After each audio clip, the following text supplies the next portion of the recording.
Hi. Alright, hello guys, welcome back to my channel. If you're brand new here, my name is Nikki and this is my book nook.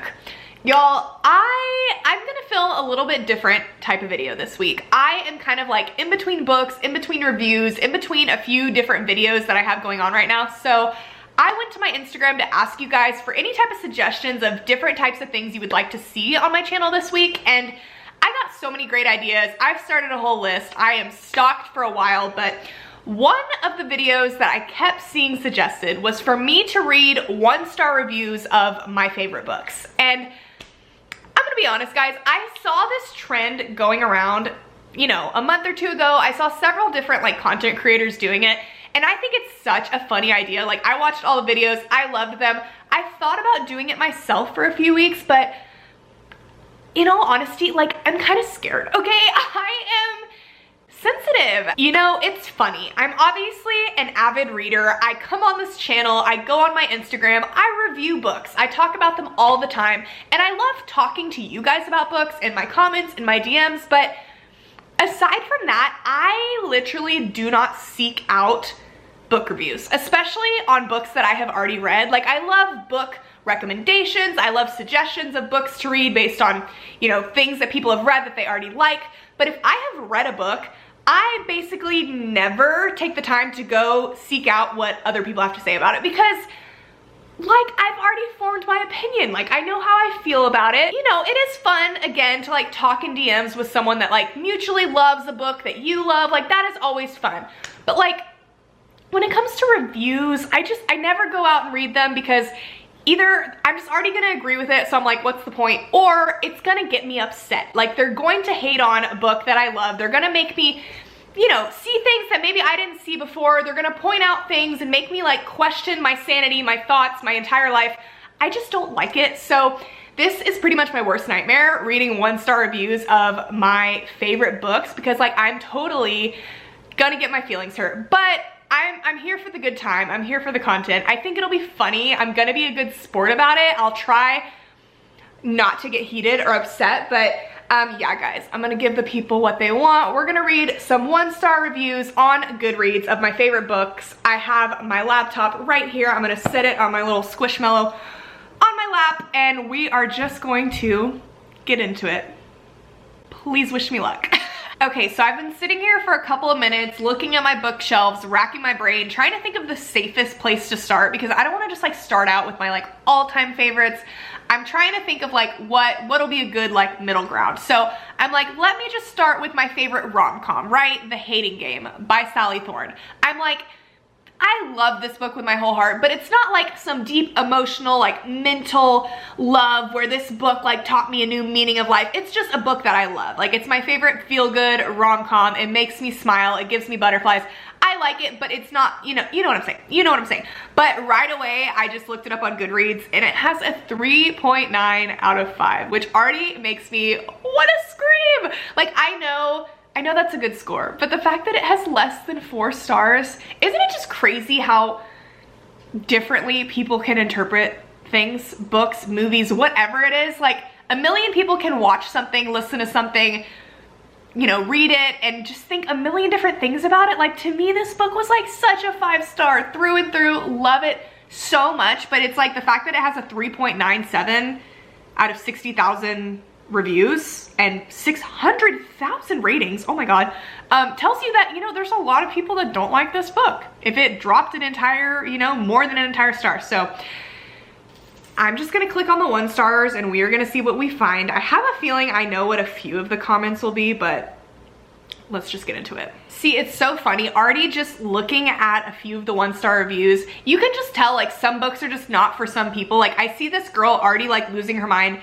Clearly she just like isn't into any form of enemies to lovers, which I'm the first to admit. The Hating Game is an enemies to lovers book, but it is like the softest enemies to lovers book just about that you can find. I mean, it's not that intense. They don't like, they hate each other, but like, I've seen a million times worse in so many other books. So this girl already is like, he's an asshole, like, you know, I give me Peeta and Ron Weasley over sadistic lovers any days. Like, Joshua Tippleman sure, he's grumpy, he's moody, but he is not sadistic. Like, I just am laughing at this. Also, the same person said, so much sex and making out in this book, such filler for the lack of story. It reads like an instruction manual. My hand pulls his hair, he thrusts. Oh, okay, first of all, there's like one semi-spicy scene in this book and like a couple of kisses. So like, I just don't think it's your book, sister. I'm not sure like how old you are. I'm not shaming anyone. By the way, if you hate my favorite books, you do you, dude. I promise there's a bunch of books that I hate that people love too.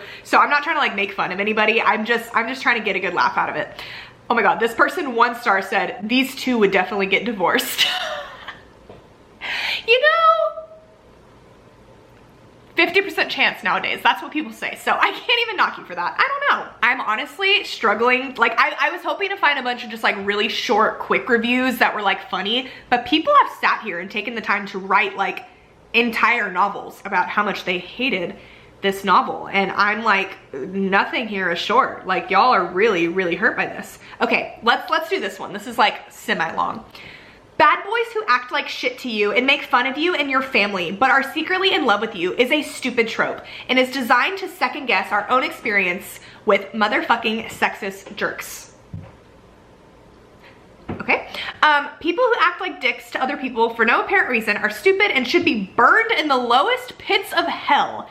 And it is not the job of a lovely, quirky, and self-sacrificing girl to peel off their layers, even though they act like shit to them and bring out the disappointing good parts in him. Some people are bad, and there's nothing you can do about it. And it is not your duty to fix them. Fuck Joshua the caveman, in all caps. Also, I hope Joshua eats rotten strawberries and dies. And Lucy gains some sense and finds a sexy, nice guy. Thank you for coming to my TED Talk. Okay, you know, like you do you, sister. I don't mind a little banter. I don't mind a little roasting back and forth. I wouldn't say he genuinely made fun of her or her family. Obviously, if you've read the book, you know that like that's not the case, and that he, you know, has a lot of respect for her and her family and all of that. So I don't know. That made me giggle though. Honestly, this is the experience that I was hoping for, and I'm content. This is a 1 star that just says 3 words: Josh, incel, misogynist. You know, okay. Okay, honestly, I'm having fun. This is kind of a good time. I want to jump over now to The Wall of Winnipeg and Me by Mariana Zapata. I think this will be an interesting one to look at because Mariana Zapata is like, polarizing isn't quite the right word, but she's just one of those authors that she is known for her slow burn romances, and you kind of either love them or hate them. Like, she has a very particular writing style. It's very much like step by step, day by day, you see all the little mundane details, and it might sound like it's boring, but for some reason with her, like, I just eat it up. Like, her books are all like 500, 600 pages. It takes until literally the last like 50 pages for the 2 characters to even like look in each other's direction. But like, I am so obsessed with it. In this book especially, I adore this book so much. I never stop talking about it. So very interested to see what people have to say about it. This has a 4.27 out of 5 stars, which is a great rating, honestly.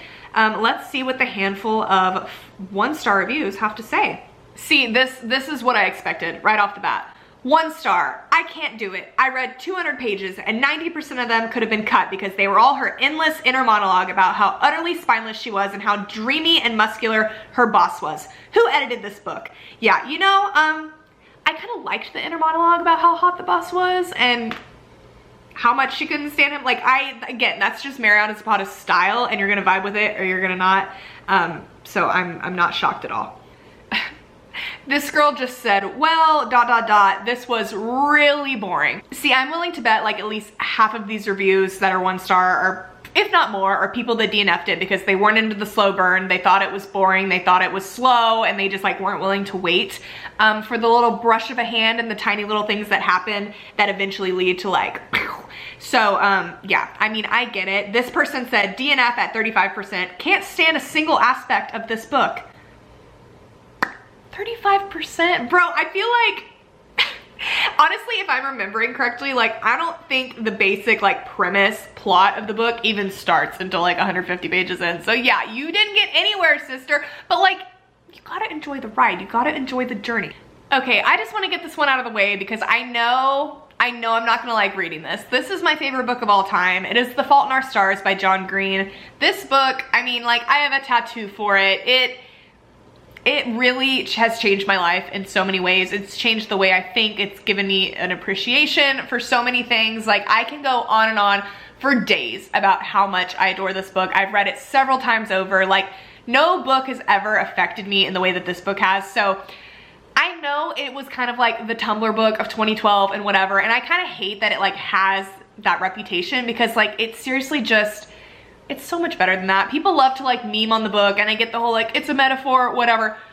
That aside, I mean, this is a book about like life and how you never know what is coming and how to like appreciate what you have. And just Gus as a character in this story is someone that I relate to so much, just like being so like just like afraid of the future and afraid of like not achieving what you want in life and having so many goals and not feeling like you have enough time and like wondering what your purpose is and everything. Like, that is why I have Oblivion tattooed on me, because he fears oblivion, I fear oblivion. Like, I always had that fear inside of me, and I had never like known how to put it into words until I read that book, and it just like hit me in the freaking chest seeing a character that, you know, that I related to, and then seeing what Gus goes through and the entire story. Like, I love it. I don't care. I'll root for this book until the day I freaking die. I love The Fault in Our Stars, and I love John Green. Like, seriously, I follow him religiously. I have since I was a kid. Like, he is like the most,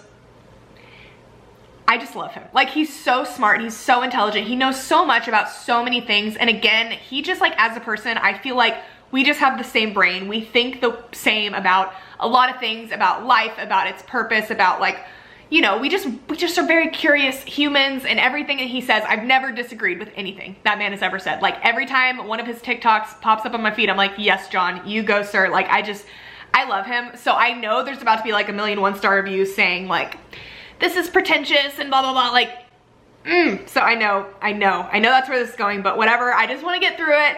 Hopefully it'll be funny and lighthearted, but whatever. Everyone is entitled to their opinion. Anyways, this book has a 4.16 stars out of 5. So again, kind of, you know, I've found on Goodreads, if you have like 4 stars, that puts you in a pretty good place. Let's see what people have to say. Also, I feel like this is gonna be one of those books that just like, because it's popular, people love to hate it. And I find that to be so annoying. It's like, if you genuinely don't like it, like, that's fine. That, you're obviously allowed to have an opinion, but there are a lot of people in this world that just like love to hate something just to hate it because other people love it. And that's annoying to me, but whatever.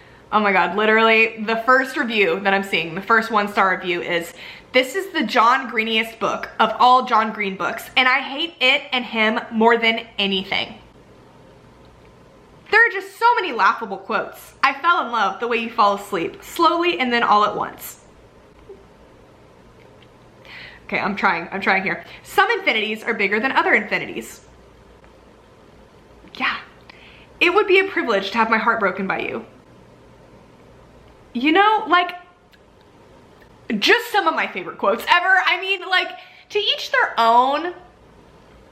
I'm sorry, but like I fell in love the way you fall asleep slowly and then all at once. The first time I read that, my little like 13-year-old brain was just like, oh my God, like that's such a beautiful way to describe love. Like that's what I'm saying. Like things like that where people just like try to make things that are genuinely like beautiful and unique and interesting, try to make them into like a joke and make them funny. Like, I get that it's a metaphor thing. Obviously, that was kind of goofy. I'm not even like going to get mad about that. So if there's comments about that, I expect that. But like those quotes, it would be a privilege to have my heart broken by you. I mean, come on, bro. We eat that shit up. Like, why are you trying to act like that isn't fire? Also, just like hating on John Green to hate him. This is the John Greeniest book of all John Green books, and I hate it and him more than anything. That is so rude. Like, I'm upset. Okay, this review says, I guess I'm not the target audience, but still, I do not understand all the praise for this book. It reads like a chemical formula, where certain reactions are naturally expected from the reader, but I can't get past the synthetic feeling of the thing. It's like those cherry-shaped candies from Haribo. Terribly sweet indeed, easy to digest, but not really cherries, for cherries aren't made of crushed pig bones and intestines, and cherries have a solid core to them that's a lot harder to swallow. That, or maybe I'm a robot. What? What? What does that have to... Okay. Oh my god. This person says, after 2 months of struggling to get past page 13, it was only by some act of God that I made it to page 19 of this book at all. That's when I decided to give up on The Fault in Our Stars. John Green, really, forever. I have no problem with existential musings and witty repartee, but John Green's characters, teenagers, parents, everyone, do this with such speed and aplomb. You're using words I don't even know, bro. Aplomb, it's jarring. I spent the majority of my reading experience thinking, is this dialogue for real? I'm thinking, is this review for real? Because what are these words that you're just like throwing in here that nobody knows what you're saying? With peace and love, of course. I don't mean to get all Holden Caulfield over here. Who is that? Am I dumb? I don't mean to get all Holden Caulfield over here, but there's such a phoniness to John Green's style that I could not / cannot get past to find the heart of this story and its characters. I just like a phoniness. Like the way that I typically describe John Green's stories and his characters are that they feel so real. Like I'm like, it feels, I mean, obviously John Green has a lot of stories that, of course, I mean, whatever.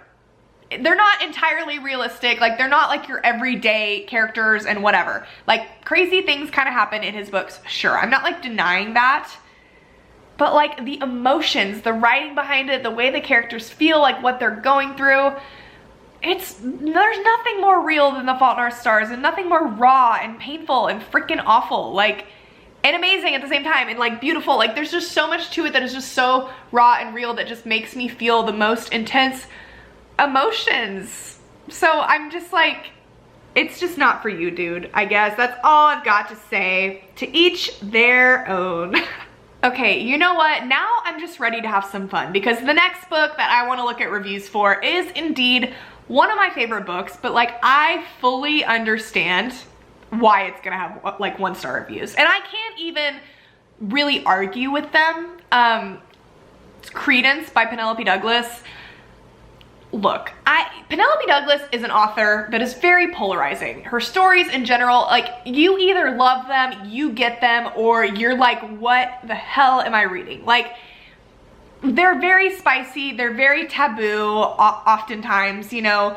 There's lots of like just things in there that if you go into it not expecting it, I can understand how it can catch you off guard. But you know, I always say, and I've said this a million times on my channel, when you go into a Penelope Douglas book, you just gotta throw your feminism and your common sense out the window. Just like let them sit over here in the corner and just read it and just enjoy. And I promise, like, it'll be a great experience. But if you are not a person that can do that, which is fine, you're probably gonna struggle a little bit. And this book in particular is her craziest book. I mean, if you haven't read it, it's about this girl whose parents, like, you know, suddenly pass away, and she doesn't have any other family, or so she thinks. It turns out she has this step uncle. He was her dad's stepbrother. They never really had a relationship. He's much younger. He's like, you know, late 30s or early 40s. They never met before, and he's like, hey, I heard what happened. I know you're turning 18 in like a week, but if you need a place to come stay, like, we're your family. You can come, you know, stay with me in Colorado and my 2 sons. Her, you know, step cousins. There's no blood relation, but whatever. She goes to stay with them, and they live in this cabin up in the mountains where they get snowed in 6 months out of the year, and like, you know, craziness ensues as to be expected. But I mean, yeah, it's bonkers. It's crazy. It's off the walls. It's so crazy. But like, I loved this book. Like, I love this book so much, and I constantly talk about it. So yeah, I can't wait to see what people have to say about it, because I know it's gonna be rough. Okay, I totally forgot to show the overall rating on this one. Our lowest yet 3.68 out of 5 stars. You know, I'm not surprised, but just a little bit disappointed. You know, I expected this, but still hurts just a little bit. Let's see what we're in for. Okay, I had to turn a light on because we were losing light, but right off the bat, a lot of comments that I expected, but this one says, DNF'd at 60% because I truly can't handle this girl fucking her uncle and cousins, let alone at the same time. Okay, look, it's not at the same time. I mean, okay, like maybe one at a time, whatever. They're not related. They're not actually related. Anyways, they say, my pesky morals are rearing their ugly head again. You know, I said that you have to put your morals away or you're not gonna get it. And if that's the case for you, that's perfectly fine, sister. You do what you gotta do. There's only one word I could describe to this book. Disgusting. You know, yeah, okay, but I mean, hot maybe? Just go with it, okay? Just go with it. Come on, live a little. Oh my God, this person put in all caps, I'm free. Worst experience of my fucking life. You know, like you didn't have to read the entire thing if it was truly the worst experience of your life. I just think it's so funny that people like take the time to come and write these reviews, which I haven't really talked about this yet, but like I have a Goodreads account. I don't use it. I mean, I tried to use it when I really like started doing YouTube. So many of you guys were asking me for my Goodreads, but I just don't like it. Like again, like I don't really seek out reviews, like other people's reviews on books. So it was useless for me in that manner. I've taken the time to write 5-star reviews about books that I adore, but I really do not like to write negative reviews. And I get that, like, I mean, I obviously come on my channel and I give my thoughts about books all the time, but like, I just know that Goodreads is something that authors can like directly look at. And it's like, I get you need to be honest, people need to critique work and all of that, but like, I just never want to put my energy into writing like a super negative review. Like that's just not how I choose to spend my time. And then now, especially that I have published a book, you know, it hits a lot different once you are an author yourself. And so that is when I really just like quit Goodreads, because you know, I see those reviews, and I mean, the great reviews do great things for you, but it takes, you know, one-star review to kind of cancel out 10 5-star reviews, and it's just, I don't want to participate in that, essentially. So I'm not really on Goodreads, but I think it's funny. I think it's funny that people take the time to do this.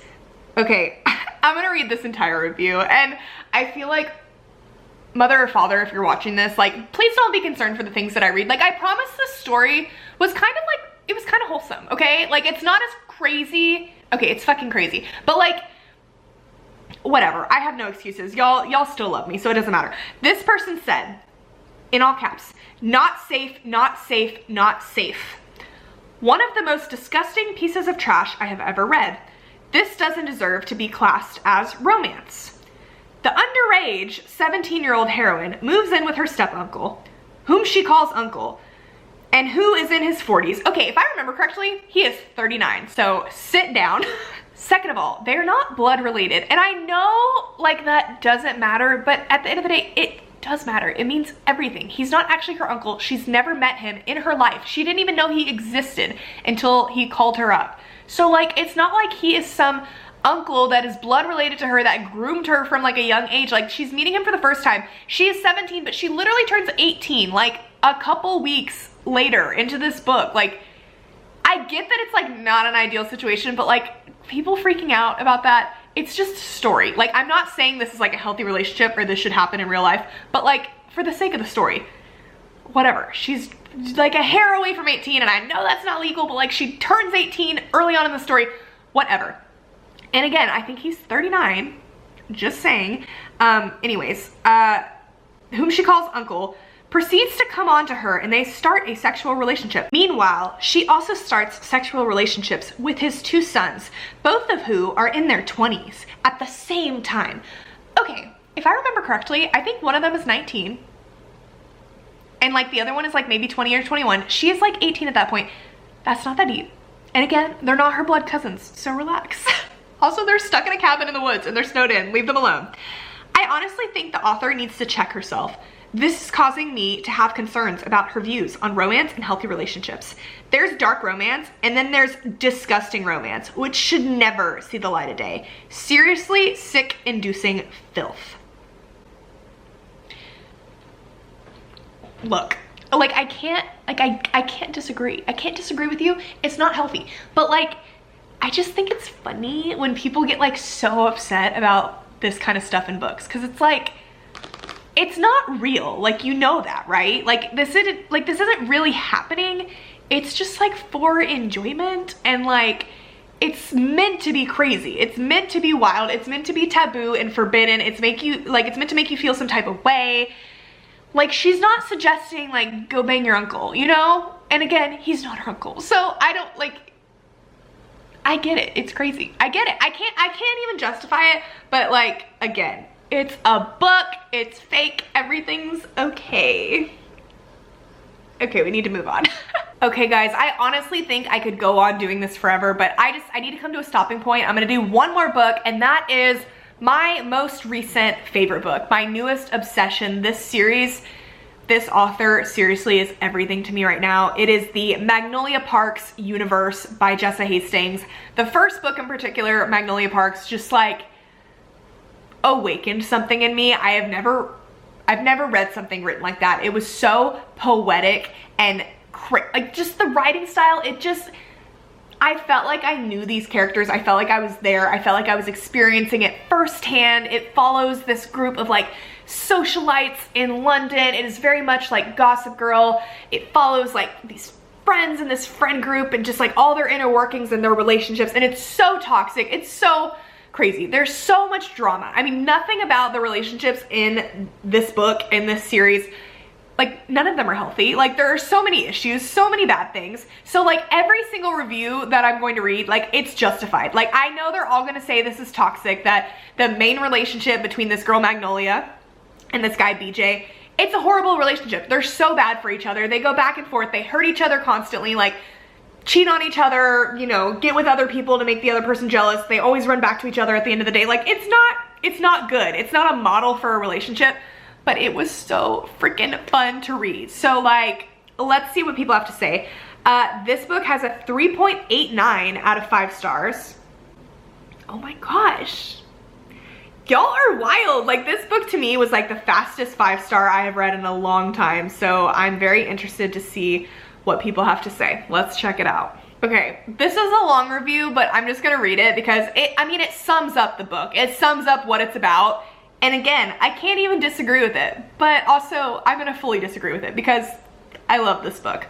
This person said, Jesus H, this has got to be the worst book I've ever read. I can't even tell you the plot because genuinely don't know what I just read. Yeah, there's not really a plot, you just kind of have to go with it. It's just 2 adult children fucking other people and whining about how they love the other person so much. If I had to read one more head-to-toe description of an outfit, including the designer, pattern, and season, I was going to scream. Yeah, that's Magnolia's thing. She's like obsessed with fashion, so she would literally explain head-to-toe what every single person was wearing, what season it was from, what the designer was. It was quirky, it was interesting, it was different. But it's just a part of the world. It's a part of the experience. Just go with it. Just go with it. This is 2 people that never grew up after high school and need to go to therapy or leave each other the hell alone. It's not romantic. It's annoying and toxic. Good God. If you like to read about 25-year-olds that sleep with everybody but each other, a male main character that cheats because he feels like it, painfully detailed descriptions of outfits that only the Kardashians could afford, a female main character that has 3 guys dangling and in love with her because she's quirky and mysterious, and a group of friends that have 0 personality, this is for you. And why is it 500 pages long? There's no reason on earth that this book should be so damn long. They didn't do anything. They just party and brunch and emote all over the place for 500 pages. The ending didn't make me cry, and I'm a big baby. I was relieved that it was over because this was a mess from top to bottom. Blair and Chuck from Gossip Girl were less toxic, and that's saying a whole lot here. I'm through taking book talk recs for a long time because this was terrible. You know, like genuinely, you're not wrong. Like every single thing you're saying is correct. It's toxic, it's not good. They pretty much get with everybody but each other throughout the whole book. I mean, I didn't think the friend group was like emotionless. The one thing I will say about it is the author is Australian, and I feel like, I don't know, I feel like Australian and British authors have a very different way of writing, a very different way of communicating that can come off as kind of like dry in a way. It's just, I don't know how to explain it. It's just written differently, and it's definitely an adjustment when you go into it reading it. So I can understand how maybe you might think like, oh, the friend group has like no personalities, like it's emotionless, whatever. But like, I didn't feel that way. I thought it was so beautiful and so fun. And literally, like when I was reading this book, I found myself like thinking in the author's voice. Like it's such a unique way of thinking and writing. And I was like having conversations in my head, like talking like these characters. So I loved it. I mean, 500 pages long. I could have done 1,000 pages of that book. Like literally, I flew through it so fast. It didn't feel long to me. I was never once bored. Like I love this book. And I mean, the female main character, yeah, she's quirky and everybody loves her just because she's Magnolia Parks. And there's really no like explanation. Like, I guess she's pretty and she's very like flirty. But yeah, like every boy in this friend group like loves her, which I guess is annoying. And then yeah, BJ is kind of the worst. But also, I love him. Like, I love these characters and I hate them all at the same time. So like, sister, you're not wrong. Like, honestly, it claps to this review because it was pretty concise and it's accurate. But disagree. I would say everything you said, like I would copy and paste it, but I'd make the review 5 stars. But that's just me. This person said, finished this in a day, and at what cost? I don't understand the hype surrounding this blowjob dude. Girly, do better. BJ, blowjob dude. I mean, his name is Baxter James. How dare you? Blowjob dude. That made me giggle. I appreciated that. Okay, again, I'm seeing several reviews. Like this person said, DNF'd at 60 pages. I'm shocked that this is so popular. The writing was awful, the characters were awful, the storyline was awful. I'm confused. If you read 60 pages of a 500-page book, like how can you with your full chest go and write a 1-star review of it? Like I would just never do that. Like if you want to DNF a book, fine, power to you. I DNF books all the time. So it's not like I'm mad that you DNF'd it, but if I DNF it, I'm not gonna like go out of my way to write a review about it. Like I didn't finish it. Like I don't have anything to say. Like I'll talk about it in my monthly wrap up briefly and explain why I DNF'd it, but I would never go to Goodreads and drop my 1-star review if I didn't finish the story. Like that's just funny to me. This novel has filled me with more rage than I've had in a while. There is not a single redeeming quality about either of the characters. Parks is one of the most self-absorbed, self-centered, shallow characters I've ever read about. Everyone is in love with her and she can do no wrong. BJ is a rich, entitled shithead who treats everyone around him like they're garbage. Yeah, and what about it?